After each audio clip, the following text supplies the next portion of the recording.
Hello, this is Matthew Robert Payne. This is a teaching from James chapter 1 verse 14 and 15.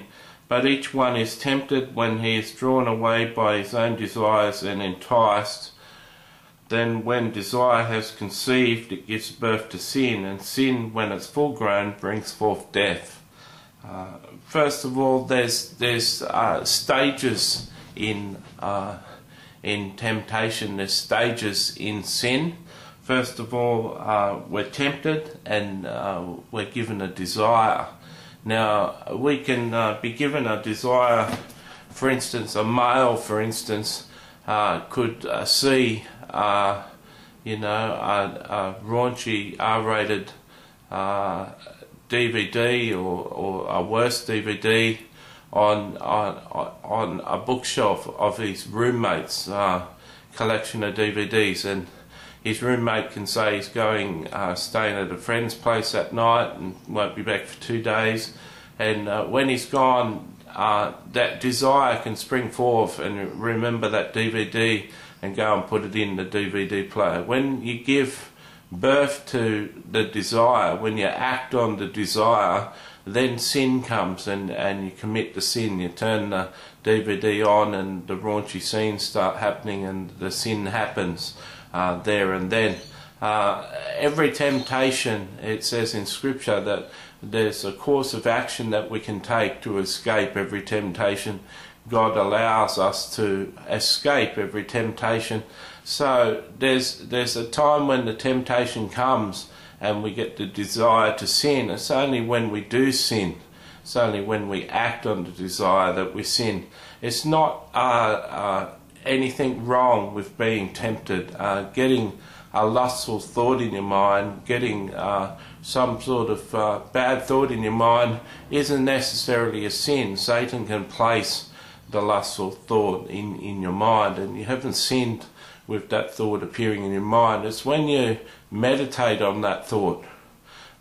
You could be walking down the road, and sorry females, but I'm illustrating with male examples. You could be walking down the road and a woman could have a low-cut dress on, and Satan could give the thought in your mind, oh, wouldn't you like to see her undressed, or wouldn't you like to take her to bed? And that thought just appears in your mind. Wouldn't it be great to have her in bed?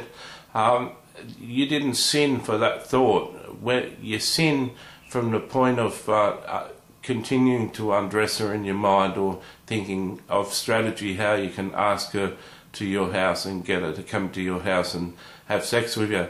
It's that next thought, having a thought to take a box of pens home from your office place. You go to the stationery cupboard and there's a box of 12 pens, and you're always running out of pens at home, and so you're thinking of just putting them in your handbag. That's just a thought. The thought of taking them home is not a sin.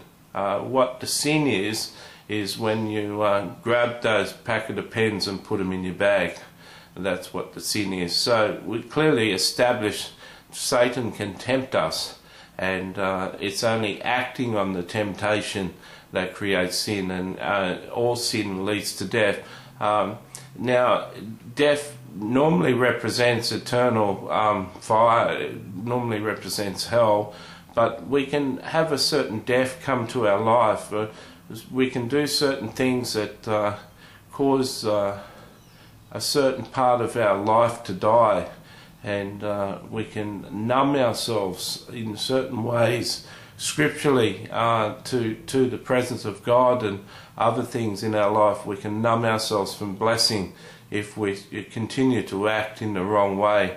And so, for instance, a lot of people aren't blessed when they're not tithing. I'm not saying not tithing is a sin, but there's a blessing that flows when you give to the Lord. There's a blessing that flows back from the Lord. Well, there's certain blockages that happen in your life when you're continuing in a sin lifestyle.